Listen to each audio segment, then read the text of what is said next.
ውድ ሃኒ ቲቪ ቤተሰቦች ሰላም ናችሁ? እንዴት ናችሁ?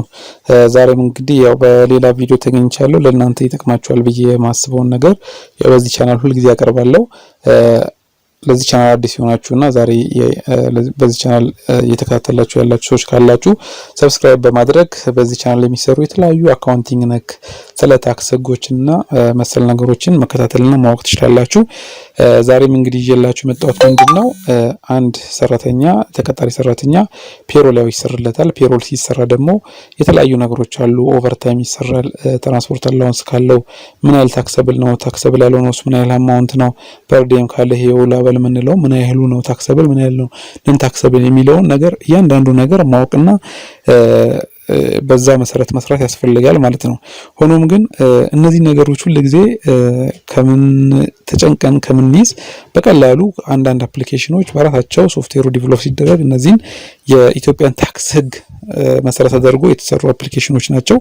ስለዚህ ከኛ የሚጠበቀው አፕሊኬሽን ዳውንሎድ በማድረግ በቀላሉ በእነዚህ አፕሊኬሽኖች ዳታ እየሰጠን ኢንፑት እያስገባን በቀላሉ መስራት የምንችልበትን ሁኔታ ነው ዛሬ ማሳያችሁ ማለት ነው። ይህ አፕሊኬሽን ዛሬ ይዤላችሁ የመጣሁት አፕሊኬሽን ምንድነው የሚባለው ደሞዝ ካልኩሌተር ነው። እዚህ ጋር እንደምታዩት ደሞዝ ካልኩሌተር ነው። እንዴት ነው ከየት ነው የምናገኘው የሚለውን በኋላ አሳያችኋለሁ። እዚህ ጋር ይሄው እንደምታዩት ልክ ደሞዝ ካልኩሌተር ላይ ስንገባ ሁለት ነገር ነው የሚያሳየን። ልክ እዚች ጋር ገብተን ስናይ አንደኛ ኔት ካልኩሌተር አለ፣ ሁለተኛ ግሮስ ካልኩሌተር አለ፣ ሌላው ኦቨርታይም አለ። ኔት ካልኩሌተር ማለት እኛ ግሮሱን አስገብተን ኔቱን እሱ ካልኩሌት እንዲያደርግልን የምናደርግበት ሜተድ ነው ይሄኛው ማለት ነው። ግሮስ ካልኩሌተር ደግሞ ምንድነው ኔቱን እኛ አስገብተን ለምሳሌ ኔት የሚከፈለው ሰው የ2000 ብር ቢሆን ግሮስ ስንት ይሆናል የሚለውን ነገር ካልኩሌት የምናደርግበት ነው። ይሄ ሁለተኛው ማለት ነው ግሮስ ካልኩሌተር የሚለው። ኦቨርታይሙ ደግሞ እኛ ሳላሪውን አስገብተን ለእያንዳንዱ ቀኑና ሰዓቷን አስገብተን ኦቨርታይም ግሮስ ኦቨርታይም ፔመንቱ ምን ያህል ይሆናል የሚለውን ነገር ራሱ ካልኩሌት አድርጎ ቁጭ የሚያደርግልን አፕሊኬሽን ነው። ስለዚህ በጣም ስራ ያቀልልናል። ተጠቀሙበታላችሁ። ነው የሚጠቀሙበት ስለሆነ ያመጣውላችሁ ቤስት ነው። እንዴት እንደሆነ አሳያችኋለሁ። አሁን የመጀመሪያው እኔ ኔት ካልኩሌተሩን መስራት ፈለኩ። ያ ኔት ካልኩሌተር ማለት ግሮስ ሳላሪ አስገብቼ ኔት እዚች ጋር ማለት እንደምታዩ ኔት ሳላሪ ስንት ይሆናል የሚለውን ነገር ካልኩሌት የሚያደርግልኝ ማለት ነው። እዚህ ጋር ይሄው እንደምታዩት ግሮስ ሳላሪን ማስገቢያ ቦታ አለ። ሰውየው ያልተጣራ የግሮስ ሳላሪው ስንት ነው የሚለውን እዚህ ጋር ታስገባላችሁ። ሁለተኛ ትራንስፖርት አላውንስ አለ። ትራንስፖርት አላውንሱ ስንት ይሆናል የሚለውን ነገር እናንተ ናት የምትወስኑ። ትራንስፖርት አላውንስ እንግዲህ ያው እንደሚታወቀው ታክሰብል እስከ ምን ያህል ብር የሚሆነው ነገር ያው በኢትዮጵያ የታክስ ህግ መሰረት የደሞዙን የአንድ ፔሮል የሚከፈለው ሰራተኛ የደሞዙ 1/4 እና ከ2200 ደግሞ ያልበለጠ መሆን አለበት የሚለውን መሰረት ተደርጎ ነው ይሄ አፕሊኬሽን ዲቨሎፕ ሲደረግ የተደረገው ማለት ነው። ስለዚህ በቀላሉ እሺ እዚህ ጋር እናስገባና ትራንስፖርት አላውንሱ ስንት ለምሳሌ ሰውየው 3000 ብር ቢከፈለው እስከ ምን ያህል ድረስ 3000 ብር እናስገባና ዝም ብለን ሌላውን ነገር ትተን ካልኩሌት ብንለው ይሄው ኔት ሳላሪውን ቁጭ ያደርግልናል። ኢንካም ታክሱን፣ ፔንሽኑን ከዛ በኋላ እዚህ ጋር መጨረሻ ላይ እንደምታዩት ይሄው ማክሲመም ነን ታክሰብል ትራንስፖርት አላውንሱ ከፍተኛው ነን ታክሰብል ትሬሽሆልዱ ማለት ነው። ትራንስፖርት አላውንስ ሰውየው ሊከፈለውና ከዚህ ትራንስፖርት አላውንስ ታክስ ሊከፈልበት የማይችለው ብር ማክሲመሙ 750 ብር ነው። ምን ከሆነ ግሮስ ሳላሪው 3000 ብር ከሆነ ማለት ነው።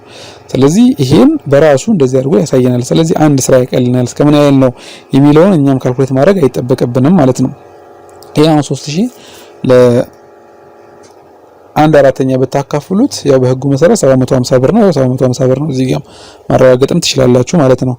ስለዚህ እስከዚህ አሁን 750 እዚህ ብታስገቡ 750 ብር ማክሲመም ብንከፍለውና ትራንስፖርት አላውንስ 750 ብናደርገው ምንም የሚቀየር ነገር አይኖርም። እዚህ ጋር ይሄው የሚቀየረው ኔት ሳላሪው ነው ማለት ነው። ኔት ሳላሪው ለምን 750 ከነበረው ከቅድሙ አሁን ስለጨመርን ይጨምርለታል ሰውየው እንጂ ኢንካም ታክሱ ምንም ነገር የሚጨምረው ነገር አይኖርም ማለት ነው።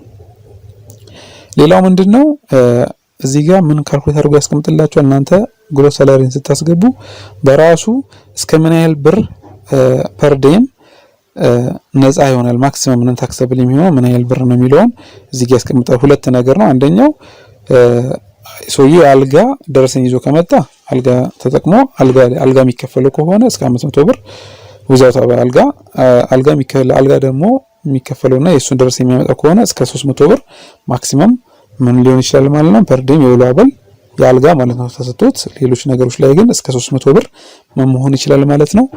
ነን ታክሰብል እንደሚሆን በአዋጁ መሰረት በራሱ ካልኩሌት ተደርጎ እዚህ ጋር ቁጭ ያደርጋል ማለት ነው። ስለዚህ ከእናንተ የሚጠበቀው ምንድነው ማለት ነው ግሮስ ሳላሪዋን ማግባት ነው። ለምሳሌ ግሮስ ሳላሪዋን እኔ 8000 ብር ብለው እና ካልኩሌት ብል ይሄው በራሱ ማክሲመም ነን ታክሰብል 2000 ብር ነው። ስለዚህ እኔ 750 ብር መጀመሪያ ስላስገባው እስከ 2000 ብር ግን ትችላላችሁ የሚለው ነው። በአጠቃላይ እንደዚህ ያደረገ ኔት ኢንካም ቁጭ ያደርጋል ማለት ነው። ሁለተኛው ደግሞ ምንድነው ግሮስ ካልኩሌተር የሚለው ነው። ይሄ ግሮስ ካልኩሌተር ማለት ምንድነው እንደ እኛ ኔት ኢንካሙን ኔት ሳላሪውን አስገብተን ለምሳሌ ኤክስፔክትድ የምናደርገው ሳላሪ አለ። ያ ማለት ሰውየው 3000 ብር ብቻ እንዲከፈለው ፈልገናል። 3000 ብር ኔት አማውንት እንዲከፈለው ከፈለገን ካልኩሌት ብንለው ግሮስ ሳላሪው ስንት መሆን አለበት ማለት ነው 3000 ብር ሰውየው እጁ ላይ እንዲደርስ የግዴታ ግሮስ ሳላሪው 3695 ብር መከፈል አለበት ብሎ ራሱ ቁጭ ያደርጋል ማለት ነው። ስለዚህ ይሄ አፕሊኬሽን ስራችን በጣም ያቀልልናል ማለት ነው። አንዳንድ ጊዜ አንዳንድ ካምፓኒዎች ሲነጋገሩ ከግለሰቦች ጋር ውል ሲዋዋሉ ያ ማለት ፔሮል ሲነጋገሩ በኔት ኢንካም በኔት ፔሮል በኔት ፔመንት ሊነጋገሩ ይችላሉ። ስለዚህ ግሮስ ሳላሪው ስንት ይሆናል የሚለውን ነገር ለማወቅ ይሄን ካልኩሌተር ቢጠቀሙ በጣም ቀላልና ኢዚ ይሆንላቸዋል ማለት ነው። ሌላ ሶስተኛው ኦቨርታይም ነው። ኦቨርታይም ደግሞ አንድ ሰራተኛ ኦቨርታይም ሊሰራ ይችላል። ስለዚህ ኦቨርታይም ይሄንም እዚህ ጋር ይሄው እንደምታዩት ቤዚክ ሳላሪ እናስገባለን። አስዩም እሺ ቤዚክ ሳላሪው 10000 ብር ነው ብለን እናስብ። እዚህ ጋር ወርኪንግ ዴይስ መቼ ነው የሚለውን ነገር እናንተ ተመርጡለታላችሁ። እኔ አሁን አንዱን መረጥኩት። ከዚህ ውስጥ ኦቨርታይም ሃወርስ መቼ ነው የተሰራው? ከ6 ሰዓት እስከ 10 ፒኤም ነው። ከ10 እስከ ኦቨርታይም ሃወር እያንዳንዱ ነገር እዚህ ጋር ይጠይቀናል። እኛ እሺ ለምሳሌ ከዚህ ከ6 ኤም እስከ 10 ፒኤም ነው የሰራው ብለን ብናስብ 6 ሰዓት አጠቃላይ ሰርቷል ብዬ ሚኒቱ ደግሞ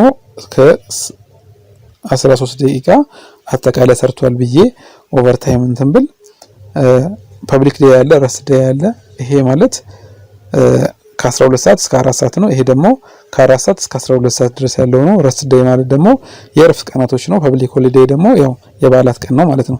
አሁን ካልኩሌት ብለው እኔ 404 ብር ግሮስ ምንድነው ይሄ ማለት ግሮስ ኦቨርታይም ሆኖ ነው እንጂ ኔት አይደለም። ስለዚህ ይሄ ሄዶ ይደመራል።